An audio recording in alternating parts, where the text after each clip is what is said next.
నమస్కారం నాగార్జున గారు. నమస్తే అంజీ గారు. రాజ్యసభ విషయానికి వస్తే ఇద్దరు జంప్ అయ్యారు. సో మిగిలిన వాళ్ళ పరిస్థితి ఏందంటారు? వాళ్ళు కూడా పెట్టబెట్ట జరుపుకుని వచ్చే అవకాశం ఉంటుందంటారా? ఖచ్చితంగానే. ఇక్కడ రెండు ఉన్నాయండి అంజీ గారు. మొత్తం అక్కడ ఉంది 11 మంది.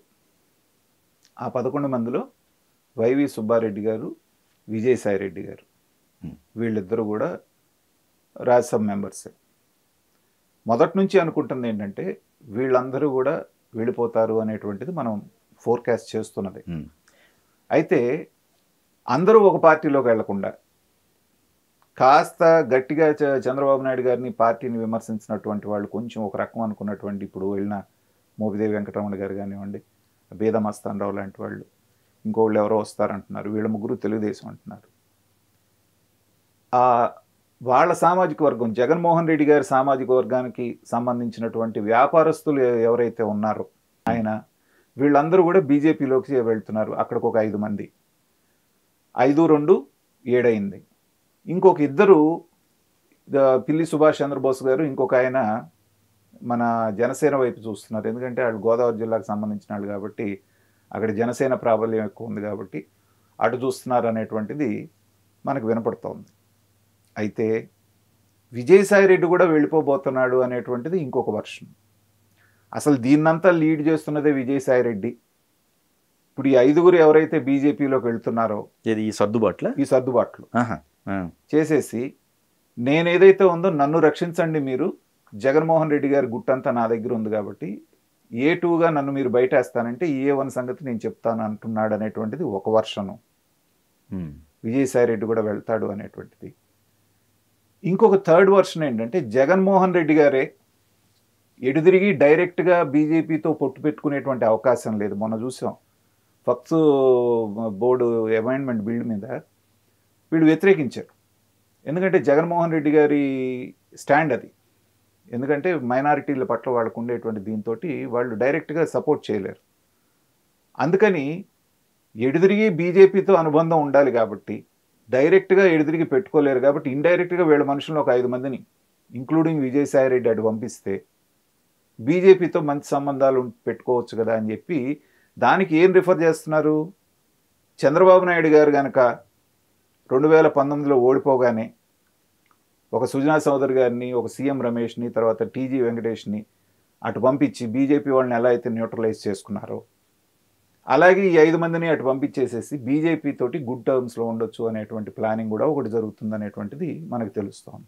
ఓకే, నాకు ఒక రాజకీయ విశ్లేషకుడిగా నాకున్నటువంటి అవగాహన ప్రకారంగా ఈ వాదనే కరెక్ట్ అయిందని నేను అనుకుంటున్నాను. ఎందుకంటే ఇవాళ జగన్మోహన్ రెడ్డి గారికి ఖచ్చితంగా కేంద్ర ప్రభుత్వంలో ఉన్నటువంటి ఒక ప్రభుత్వంతో ఒక జాతీయ పార్టీ అవసరం ఉంది. అది బీజేపీనే అయ్యి ఉండొచ్చు. ఎందుకంటే ఆయన కేసుల దృష్ట్యా మిగతా వాటి దృష్ట్యా ఒకవేళ కాంగ్రెస్ వైపు కనుక అడుగులేస్తే ఈ ప్రమాదం ఇక్కడ పొంచుంది కాబట్టి ఖచ్చితంగా బీజేపీని వాళ్ళ గుడ్ బుక్స్లో ఉండాలి అంటే వాళ్ళకి రాజ్యసభలో మెంబర్షిప్ తక్కువ ఉంది కాబట్టి కొన్ని రేపొద్దున కామన్ సివిల్ కోడ్ లాంటి బిల్లు తీసుకొచ్చినప్పుడు వీళ్ళు సపోర్ట్ చేయలేరు. కాబట్టి ఏంటంటే ఇండైరెక్ట్గా పంపించేసి ఒక 5గురిని ఇదిగో సార్ నేను మీతో పాటే ఉన్నాను, మిగతా వాళ్ళు ఇటు జనసేనలోకి వెళ్ళినా తెలుగుదేశంలోకి వెళ్ళినా వాళ్ళకి వెళ్ళినట్టేగా. కాబట్టి ఇలాంటి గేమ్ జరుగుతోంది. దీనిలో భాగంగా ఏంటంటే మనకి ఇప్పుడు అసెంబ్లీలో కూడా వింటున్నాం, దాదాపు 7 మంది ఎమ్మెల్యేలు రెడీ అయిపోయారు, ఇటు వచ్చేటువంటి అవకాశం ఉంది అనేటువంటిది. సో అప్పుడు ఇక వైఎస్ఆర్సీపీ పార్లమెంటరీ పార్టీ అనేది కనుమరుగైపోతుంది. అలాగే వైఎస్ఆర్సీపీ అసెంబ్లీలో కూడా ఆ పార్టీ అనేటువంటిది దాని యొక్క ఇది మారిపోయేటువంటి అవకాశం ఉంది. ఈ ప్రమాదాన్ని పసిగట్టినటువంటి జగన్మోహన్ రెడ్డి గారు ఏంటంటే ఎదురిగిపోతారు, కానీ అఫిషియల్గా మనమే పంపిస్తే కనీసం కొంతన్నా మనకు పట్టు ఉంటుందనే ఉద్దేశంతో అక్కడ పంపిస్తున్నారని నేను అనుకుంటున్నాను. ఇంకా రెండో ద్వితీయ శ్రేణి నాయకులు కూడా ఇప్పుడే మనం చూస్తున్నాం. చాలా మున్సిపాలిటీలు, కార్పొరేషన్లు అన్నీ కూడా అంతకుముందు దాదాపు ఏకపక్షంగా ఉన్నటువంటి వాళ్ళందరూ కూడా ఇప్పుడు వైజాగ్ చూసాం, ఇంకోటి చూసాం, తర్వాత కుప్పం చూసాం, మొత్తం ఇటు మారిపోతున్నారు. ఎందుకంటే వాళ్ళకు కూడా అధికార పక్షంతో ఉంటే ఫండ్స్ రావడానికి అవకాశం ఉంటుంది. కాబట్టి చాలా డేంజర్. మనం గతంలో అనుకున్నట్టుగా ఈ పార్టీని ఒక 2 సంవత్సరాలు నడపగలిగితే జగన్మోహన్ రెడ్డి గారు అద్భుతమైనటువంటి ఆయన సామర్థ్యం కలిగినాడని మనం అనుకోవచ్చు. ఎందుకంటే నాయకుడు అనేవాడు ఎవ్వడు కూడా ఇక మిగిలేటువంటి పరిస్థితి లేదు. వైఎస్ఆర్సీపీ గడ్డు కాలాన్ని ఎదుర్కోవాల్సినటువంటి పరిస్థితి ఉంది. రాజ్యసభలోనే వాళ్ళకున్న బలం, ఇవాళ ఆ బలమే పోతుంది అన్నప్పుడు ఏంటంటే అసెంబ్లీలో కూడా ఇక నామమాత్రం అవుతుంది. సో మరి జగన్మోహన్ రెడ్డి గారు కాపాడుకోవటానికి ఆయనకి అవకాశం కనిపించట్లేదు. ఎందుకంటే నాయకుడు అనేటువంటి వాడు స్థానికంగా ఉంటేనే. ఇప్పుడు చంద్రబాబు నాయుడు గారిని చూడండి, 2019లో అంత దారుణమైనటువంటి దెబ్బ తిన్న తర్వాత అనుక్షణం ప్రజలతో ఉన్నాడు ఆయన. ఒక 15 రోజులు గ్యాప్ తీసుకొని అక్కడి నుంచి మళ్ళీ ఆయన పని ఆయన చేసుకుంటూ వెళ్ళాడు. 2.5-3 నెలలు అవుతున్న తర్వాత మీ నాయకుడు ఎక్కడ కనపడుతున్నాడు? ఒక శవం ఏదన్నా దొరికితే అప్పుడు మాత్రం పరామర్శకు వస్తాడు. లేదా ఇప్పుడు మొన్న వైజాగ్లో జరిగింది ఒక ప్రమాదం, అప్పుడు బయటకు వచ్చాడు. అప్పుడు బయటకు వచ్చి కూడా విచిత్రం ఏంటంటే అంజి గారు, వాళ్ళ దగ్గరికి వెళ్ళి నవ్వుతాడు. ఒకసారి అంటే సరే పొరపాటు, జనాలు విమర్శించారు, కరెక్ట్ చేసుకోవాలి కదా. ఆ బెడ్ మీద పడి ముక్కుకు ఆక్సిజన్ మాస్క్ పెట్టుకుంటే అతను చూసి నవ్వుతాడు. పైగా పక్కన ఉన్నటువంటి వాళ్ళని నర్సుల దగ్గర నుంచి అందరినీ ఆశీర్వదించి వస్తాడు నెత్తి మీద చేయబెట్టి. ఇది చూసినప్పుడు ఏంటంటే ఆయన పార్టీ వాళ్ళే నవ్వుకుంటున్నారు, ఆయన పార్టీ వాళ్ళే అసహించుకుంటున్నారు.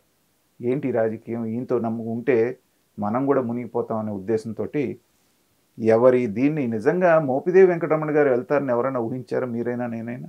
ఆయన ఆల్రెడీ ఆ శిక్ష అనుభవించాడు ఆయనతో పాటు. ఇవాళ ఏమంటున్నాడు బయటకు వచ్చి, అసలు నేను శిక్ష అనుభవించిందే ఆయన మూలాన్ని అంటున్నాడు. ఇప్పుడు ఆ మాట అంటున్నారు ఖచ్చితంగా. ఎందుకంటే అలాంటి వాటి మూలనే బ్లాక్మెయిల్ చేసి మరీ అట్టి పెట్టుకున్నాడు. నిన్నేమన్నారు, ఒక విలేకరు ఆయన అడిగాడు, సార్ అదేంటి సార్ మీరు ఓడిపోతే మీకు ఎమ్మెల్సీ ఇచ్చారు, మిమ్మల్ని మినిస్టర్ని చేశారు, మిమ్మల్ని రాజ్యసభకు పంపించారు, ఇంత చేస్తే మీరు ఎలా చేశారు సార్ అంటే, ఆయన ఒక మాట చెప్పలేక అది ఎందుకు చేశారో మీకు కూడా తెలుసు, ఎందుకంటే నేను ఆయన మూలాన్ని చాలా ఇబ్బంది పడ్డాను కాబట్టి, అంటే ఆ కేసులో నేను ఉన్నాను కాబట్టి నేను నోరిపితే ఏమవుతుందో వాళ్ళకి తెలుసు కాబట్టి నాకు ఇచ్చారని గర్భంగా చెప్పినట్టుగా అక్కడ అనిపించింది. సో భరించారు. ఆ తర్వాత రకరకాల అవమానాలు పడ్డాడు అతను. ఇక లాభం లేదనుకున్నారు, ఈయనతోటి అయిపోయింది, ఇది మునిగిపోయే పడవ అనుకున్నారు. ఇటు వచ్చేసి చేరుతున్నారు. తర్వాత తెలుగుదేశం వాళ్ళు కూడా చేర్చుకోవటం ఎంతవరకు అనేటువంటిది నాకున్నటువంటి డౌట్. ఎందుకంటే మీరేమంటున్నారు, మేము క్లీన్గా ఉన్నవాళ్ళని చేర్చుకుంటాం అంటున్నారు. ఆయన ఇంకా కేసులు తేలలేదు. తేలకముందే అక్కడ రాజీనామా చేశారు కాబట్టి అని చెప్పేసి మీరు చేర్చుకున్నారు అనుకోండి, ఆ మరక మీకు కూడా అంటున్నట్టేగా. కాబట్టి తెలుగుదేశం వాళ్ళు కూడా అంతా వెనక ముందు చూసే యాక్షన్ తీసుకోవాల్సి ఉంటుంది. చూద్దాం ఈ పరిణామాలన్నీ ఎటు దారి తీస్తాయి.